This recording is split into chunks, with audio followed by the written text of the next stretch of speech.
Recording by Mahalakshmi music Rampura बाजार। आज हमारे mix by DJ Sanjay Samrat. Sanjay Samrat आज हमारे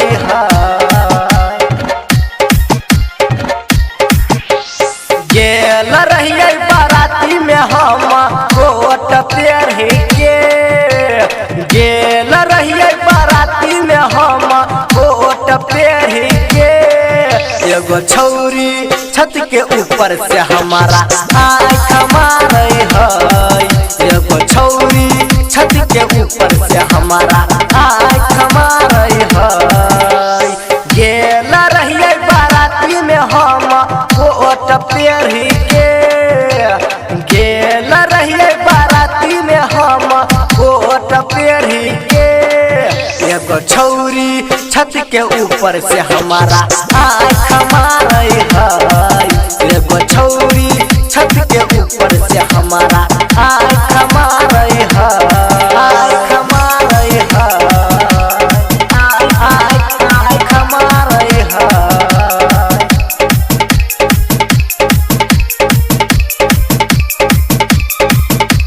म्यूजिक बाय संजय सम्राट। आँख मारे है। आँख मारे है।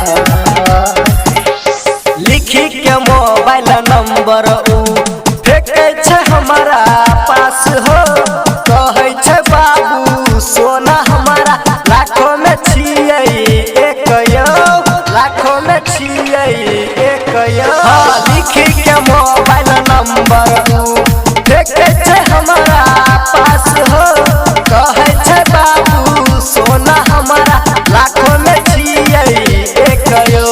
पाँचू लड़की में से उ जिन्स वाली है। पाँचू लड़की में से उ जिन्स वाली है। एगो छौरी छत के ऊपर से हमारा आँख मारे है। एगो छौरी छत के ऊपर से हमारा आँख मारे है। Recording by Mahalakshmi music Rampura बाजार।